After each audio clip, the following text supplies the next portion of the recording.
சினிமாவிலும் அரசியலிலும் என்னை சேர்ந்தாற்போர் வளர்த்து விட்டவர் எம்ஜிஆர் தான். அவர் படத்திற்கு எழுதுவதற்கு முன்பே வேறு சில நடிகர்கள் படங்களில் எழுதியிருக்கிறேன் என்றாலும் அவர் பாடுகின்ற பாட்டுக்கு முதல் வரி எழுதிய பிறகுதான் என் முகவரியே பலருக்கு தெரிந்தது. எடுத்துக்காட்டுக்கு எதையும் ஒன்று சொல்ல வேண்டுமென்றால் இன்று போல் என்று வாழ்க என்ற ஒரு படம்.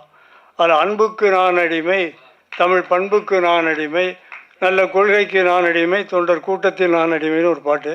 இன்னொரு பாட்டு, இது நாட்டை காக்கும் கை, உன் வீட்டை காக்கும் கை, இந்த கை நாட்டின் நம்பிக்கை, இது எதிர்கால தாயகத்தின் வாழ்க்கை அப்படின்லாம் கைன்னு தான் வரும். நான் எம்ஜிஆர் கையை பற்றி தான் எழுதினேன். இன்றைக்கி வேறொரு கைக்கு அது பிரச்சார பாட்டு ஆகிப்போச்சு. அதனால் நான் சொல்கிறதில்ல. இருந்தாலும் 1977ஆம் ஆண்டு நடந்த பொதுத் தேர்தலுக்கு, எம்ஜிஆர் கட்சி ஆரம்பித்த 5 ஆண்டுகளில் நடந்த அந்த பொதுத் தேர்தலுக்கு இந்த 2 பாட்டையும் தான் தேர்தல் பிரச்சாரத்துக்கு பயன்படுத்தினார். இப்போது இருப்பது போல் சிடி, கேசட்டு, இன்னொன்று சொல்லுவாங்க பென்ட்ரைவ், அதெல்லாம் இல்லாத காலம். எந்த பாட்டாக இருந்தாலும், சினிமா பாட்டாக இருந்தாலும், பக்தி பாட்டாக இருந்தாலும், கட்சி பாட்டாக இருந்தாலும் எல்லாம் டேப்பில் ஏற்றி கல்கத்தாவுக்கு அனுப்பி அங்கிருந்து இசைத்தட்டாக இங்கே வெளிவந்த ஒரு பாடு தான் வானொலியில் ஒலிபரப்புவார்கள், பொதுக்கூட்ட மேடையில் ஒலிபரப்பப்படும். அதற்கான வசதி இங்கே இல்லை. அதனால் ஒரே வாரத்தில் கல்கத்தாவுக்கு அனுப்பி இசைத்தட்டாக வெளிவரச்சது பிரச்சாரத்துக்கு பயன்படுத்தினார். ஜெயித்து ஆட்சிக்கு வந்தோம். ஆட்சிக்கு வந்ததும் அமெரிக்காவில் இருக்கக்கூடிய வாஷிங்டன் போஸ்ட்டுங்கிற பத்திரிகை இந்த 2 பாடல்களையும் குறிப்பிட்டு என் பெயரையும் குறிப்பிட்டு இதை போன்ற சிறந்த கருத்துள்ள கவிஞர்கள் எழுதிய பாடல்களை பாடி மக்களை கவர்ந்து எம்ஜிஆர் ஆட்சிக்கு வந்தார் என்று எழுதியிருந்தது. அது டைரக்டர் கே சங்கர் தான் கொடுத்து படிக்க சொன்னார். படிப்பதற்கு எங்களுக்கு மகிழ்ச்சியாக இருந்தாலும் இதை போன்ற பாடல்களை பாடி நடித்தால் மட்டும் அவர் ஆட்சிக்கு வரவில்லை. ஏழை எளியவர்களுக்கு செய்த உதவிகள், மக்களுக்கு அவர் செய்த நன்மைகள், எல்லாவற்றிற்கும் மேலாக தாய்மார்களும் பொதுமக்களும் அவர் மீது வைத்திருந்த நம்பிக்கை, அதெல்லாம் சேர்த்து ஆட்சிக்கு வந்ததை தவிர இது மாதிரி பாடல்களை பாடி நடித்ததால் மட்டுமல்ல. ஏன் சிவாஜி படத்தில் நல்ல பாட்டுலாம் இல்லையா? அவர் படத்துக்கு நானே ஒரு 8-9 படத்துக்கு எழுதியிருக்கிறேன். அவரே ஒரு கட்சி ஆரம்பித்தார். ஒரு தொகுதியை கூட ஆராய ஜெயிக்க முடியலையே. சினிமா பிரபலம் என்பது வேறு, அரசியலில் வெற்றி வருவது என்பது வேறு. இன்றைக்கு அவர் ஜெயித்து வந்திருக்கிறார்னா விஜய் அது அதிர்ஷ்டம்னு தான் சொல்லலாம். வேறு எதுவும் சொல்கிறதுக்கு ஒன்றும் தெரியலை. யாருமே எதிர்பார்க்காத வச்சு அவரே எதிர்பார்த்திருக்க மாட்டார். ஒரு மனிதன் பிறந்த பிறகு அவன் குழந்தையாக இருக்கும்போது அவனுக்கு நடைபெறுவது தாலாட்டு, இறந்த பிறகு அவனுக்கு நடைபெறுவது நீராட்டு. இந்த தாலாட்டு நீராட்டு இரண்டுக்கு இடையிலே மனிதனுக்கு நடைபெறுவது தான் இதை போன்ற பாராட்டு. அந்த பாராட்டை இன்றைக்கு ஊனாங்குடி நூலை எழுதிய மாரிமுத்து அவர்களுக்கு நடத்தி கொண்டிருக்கின்றோம். உணவின் சத்துக்கள் நம் இரத்தத்தில் தான் கலக்கும். இதை போன்ற புத்தகத்தின் சத்துக்கள் தான் நம் சித்தத்தில் கலந்து சிந்தையை தெளிவாக்கும். அப்படி சித்தத்தில் கலந்து சிந்தையை தெளிவாக்கக்கூடிய கருத்து சத்துக்களை முத்துக்களாகவும் வித்துக்களாகவும் இந்த புத்தகத்தில் அவர் விதைத்து சென்றிருக்கிறார். எல்லாமே சிறப்புக்குரியவை. 2 வரியாக இருந்தாலும் மிகச்சிறப்பாக இருக்கிறது. அதாவது, செதுக்கும்போது வலி தாங்கும் பாறைதான் சிலையான பின்பு வணங்கப்படுகிறது. செதுக்கும்போது வலி தாங்கும் பாறைதான் சிலையான பின்பு வணங்கப்படுகிறது. யோசிக்காமல் எதையும் செய்ய வேண்டாம். யோசித்து யோசித்து காலத்தை கடத்தவும் வேண்டாம். உன்னுடைய வலிமையை அறிந்து இறைவன் உன் மீது பாரத்தை சுமத்துவதில்லை. உன்னுடைய வலிமையை அறிந்து இறைவன் உன் மீது பாரத்தை சுமத்துவதில்லை. உன்னை வலிமைப்படுத்தவே பாரத்தை வைக்கிறான். உணர்ந்தால் உண்மை புரியும் அப்படின்னு சொல்லியிருக்கா. அது மாதிரி நிறைய சொல்லியிருக்கா. வாழ்க்கை வாழ்வதற்கு வீழ்வதற்கு அல்ல, முயற்சி செய்கிறார். சில பேர் சலித்து கொள்வார்கள். வாழ்க்கை என்ன வாழ்க்கை, இருப்பதை விட இறந்து போகலாமல் நினைக்கிறது, இறந்து போவதை மேல் என்று நினைக்கிறோம் என்று சொல்லுவார்கள். அப்படிப்பட்டவர்களையெல்லாம் பார்த்து வாழ்க்கை என்ற சொல்லி அழைத்து பல கருத்துக்களை சொல்லிக் கொடுக்கிறது. வாலி சொன்ன கருத்து என்ன சொன்னார்னா, வாழ்க்கை சில பேர் சலித்து கொள்வார்கள் என்ன வாழ்க்கை என்று. அப்படிப்பட்டவர்களெல்லாம் வாழ்க்கை என்ற சொல்லில் உள்ள முதல் எழுத்து அழைக்கிறது. முதல் எழுத்துன்னா வா வா, அடுத்த எழுத்து இல், வாழ். வாழ்வதற்குத்தான் வாழ்க்கை, நீ சலித்து கொள்வதற்கு அல்ல. சரி, வாழ்கின்றோம். வாழ வேண்டுமென்றால் பொருள் வேண்டுமே. பொருள் இல்லாமல் எப்படி வாழ்வது? ஆமாம், பொருள் இல்லாமல் எப்படி வாழ முடியும்? உன் கையை கொண்டு உழைத்து பொருள் தேடு. உன் கை அடுத்தவன் உழைப்பில் இல்லை, உன் கையை கொண்டு உழைத்து பொருள் தேடு. அந்த கருத்தை வலியுறுத்துகின்ற எழுத்து தான் வாழ்க்கை என்ற சொல்லில் உள்ள கடைசி எழுத்து கை. உன் கையை கொண்டு உழை. சரி, கையை கொண்டு உழைத்தால் பொருள் ஈட்டலாம், பணக்காரன் என்று பெயர் பெறலாம், நல்லவன் நாணயமானவன் என்று பாராட்ட வேண்டும் என்றால் என்ன செய்யணும்? கொடுத்த வாக்கை காப்பாற்ற வேண்டும். ஒருவனுக்கு அதை செய்து சொன்னால் கொடுத்த வாக்கை காப்பாற்ற வேண்டும். அந்த கருத்தை வலியுறுத்துகின்ற எழுத்து தான் வாழ்க்கை என்ற சொல்லில் உள்ள முதல் எழுத்தும் 3வது எழுத்தும் 4வது எழுத்தும். வாழ்க்கையில் வாவன்னா இல்லை எடுத்துகிட்டு பாருங்கள், இக்கு கை வாக்கை. அப்படி கொடுத்த வாக்கை நிறைவேற்றினால் அவனுக்கு என்ன கிடைக்கும்? அவனுக்கு தான் வாழ்க்கையில் வெற்றி கிடைக்கும். அதைத்தான் வாழ்க்கை என்ற சொல்லில் முதல் எழுத்து கடைசி எழுத்தும் காட்டுகிறோம். முதல் எழுத்துனா வா, கடைசி எழுத்து கை, சேர்த்தால் வாகை. வாகைனா வெற்றி. வெற்றி பெறுவதற்கான வழியை வாழ்க்கை என்ற சொல்லி நமக்கு சொல்லிக் கொடுக்கிறது. பல பேர் அதை சிந்தித்து பார்ப்பதில்லை. அப்படி அண்ணன் வாலி அவர்கள் ஒரு முறை சொன்னார்கள். அதைத்தான் நானும் இப்போ சொல்ல விரும்புகிறேன். எல்லாம் 2 வரி ரொம்ப சிறப்பாக இருக்குது. எல்லாமே தங்கம், நான் எழுதியிருக்கிறேன். எல்லாமே தங்கங்கள், எல்லாமே வைரங்கள், எல்லாமே மாணிக்கங்கள், எல்லாமே மரகதங்கள். இதில் எதை எடுப்பது, எதை விடுப்பது, அவ்வளோ சிறப்புக்குரியது. தத்துவங்கள்னு சொல்லியிருக்கிறார்ல, உண்மை தத்துவங்கள். உண்மையிலே உண்மை தத்துவங்கள் தான் எவ்வளவும். 2 வரியில் சொல்லியிருக்கிறார். அதாவது 1984ஆம் ஆண்டு நான் சட்டமன்ற மேலவை உறுப்பினராக இருந்தபோது சிலம்பு செல்வர் மாபோசி அறையில் இருந்து பேசிக்கிட்டு இருந்தார் அவர் கூட. அப்போ அவர் கட்சியைச் சேர்ந்த கூசா கிருஷ்ணமூர்த்தி என்ற கவிஞர் அவரை பார்க்க வந்தார். கூசா கிருஷ்ணமூர்த்தி மிகச்சிறந்த கவிஞர். அந்தமான் கைதி படம்லாம் அவருக்கு எழுதினது தான்.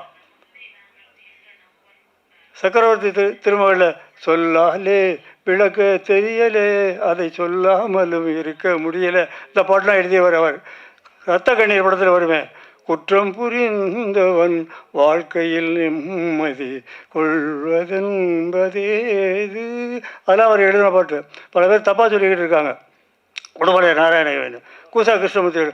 அப்போ அவர்கிட்ட கேட்டார் மாபோசி, ஐம்பூதத்தையும் ஐம்புலனையும் இணைத்து 2 வரியில் ஒரு கவிதை சொல்ல முடியுமான்னு கேட்டார்.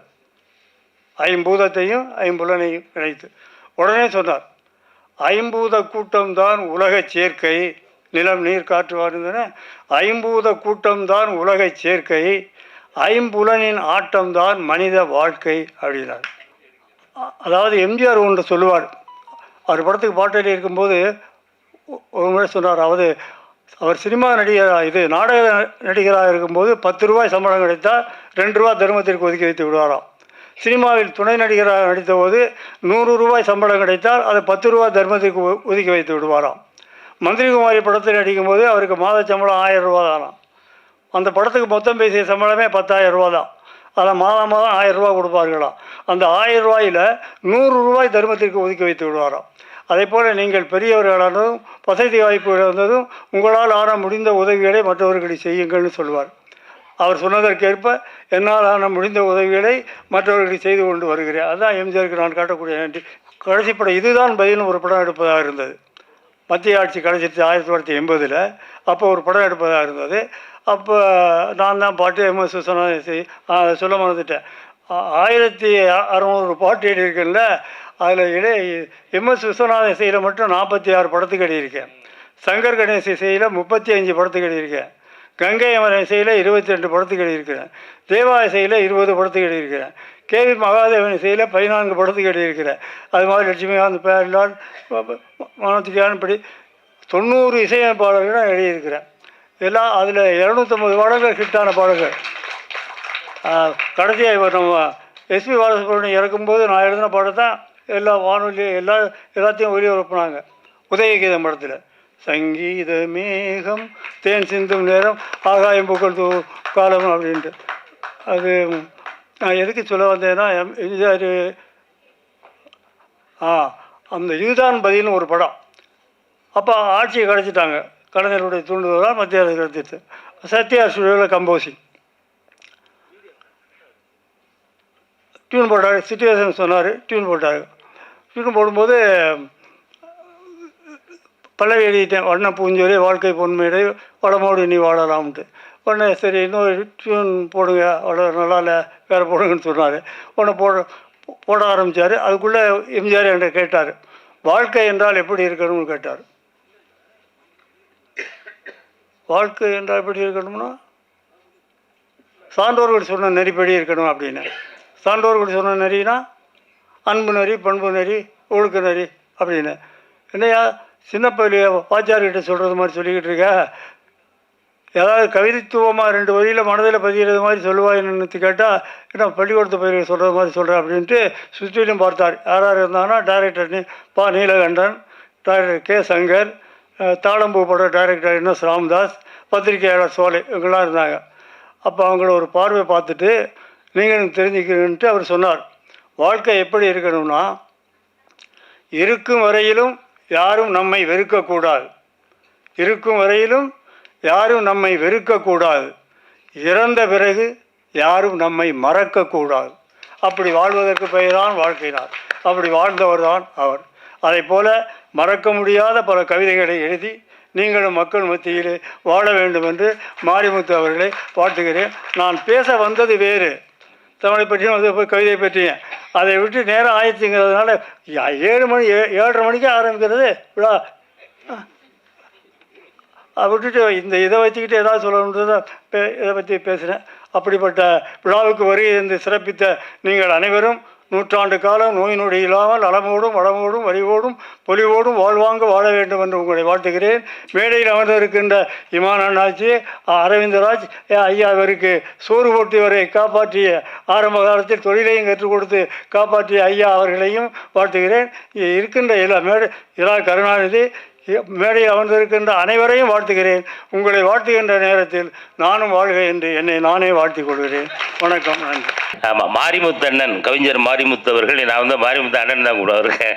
அவரை கவிஞர் அப்படின்னு சொல்லி இப்போ தான் கவிஞர் ரூபப்படுத்திருக்காரு. எனக்கு கிட்டத்தட்ட ஒரு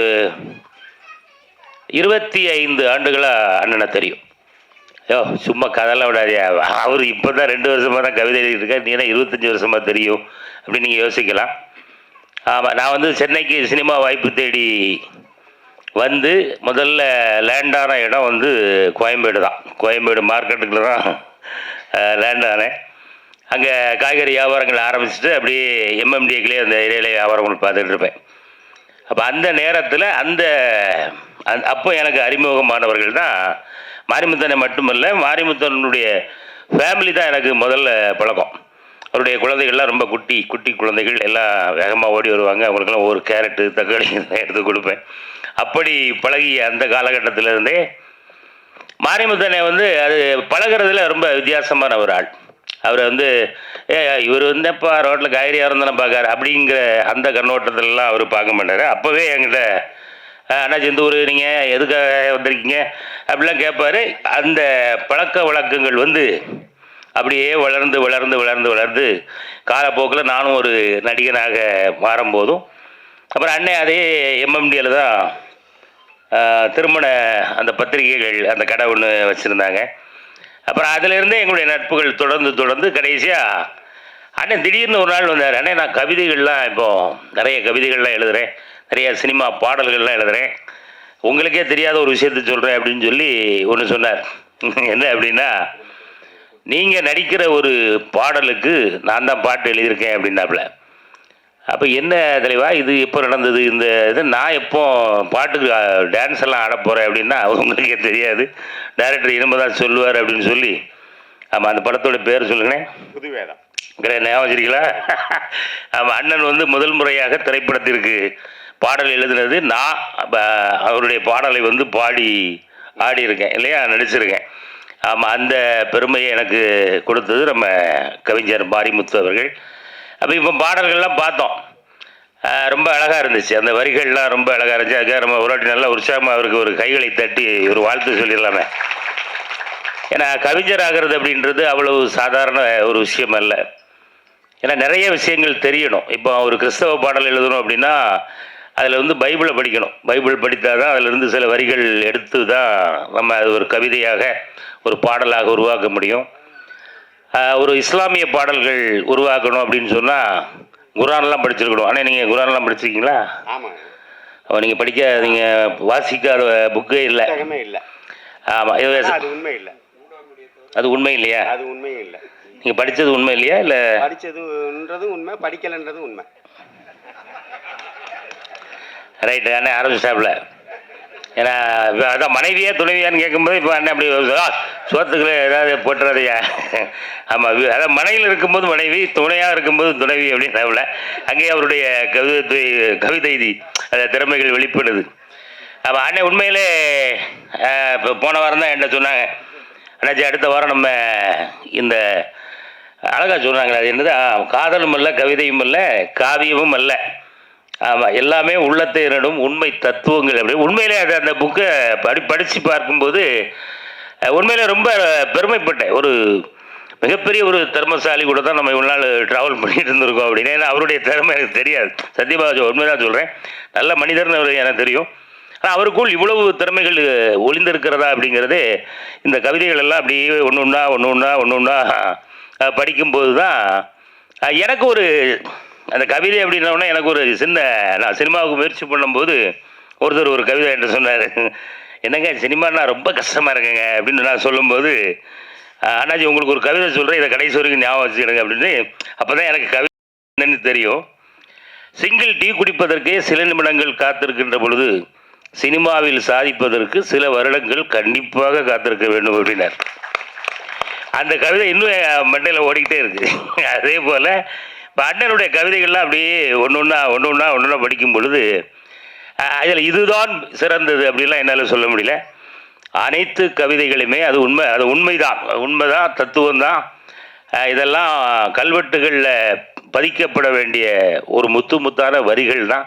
அந்த வரிகளுக்கு சொந்தக்காரர் பக்கத்தில் நிற்கிறாரு. அவருடைய இந்த புத்தகம் இன்று வெளியிடுறனால நானும் இந்த மேடையில் இருக்கிறதுல எனக்கு பெருமை, நம்ம எல்லாருக்குமே பெருமை. கண்டிப்பாக இந்த புத்தகத்தை எல்லாருமே வாங்கி படிங்க. ரொம்ப அவ்வளவு அருமையான வரிகள் அதில் முத்தாக இருக்குது. இந்த வரிகளை படித்து ஆனந்தமடையுங்கள். தொடர்ந்து அண்ணன் மாரிமுத்து அவர்களை வாழ்த்துங்கள். அவர் இன்னும் மிகப்பெரிய உயரத்துக்கு வளரணும். ஆனால் இதுக்கப்புறம் அவர் வளர்கிறதுக்கு வாய்ப்பு இல்லை. ஏன்னு கேட்டால் இவ்வளோதான், நாங்கள்லாம் இந்த ஹைட்டில் தான் இருப்போம். அந்த வளர்ச்சி சொன்னோம்னா என்னங்க, ஆமாம் நாளுக்கு நாள் வயசு குறைஞ்சிக்கிட்டே போகுது. அநேகமாக அடுத்த வருஷம் எவ்வளோ 18 முடிஞ்சு 19 பிறக்கா? போய் சொல்ல மாட்டேன், 17. ஆமாம், அப்படியே அங்கே ஒரு ஆள் மாற்றி போடுறாரு. 17 7 இந்த பக்கம் போட்டு ஒன்று அந்த பக்கமாக போடுறாப்புல.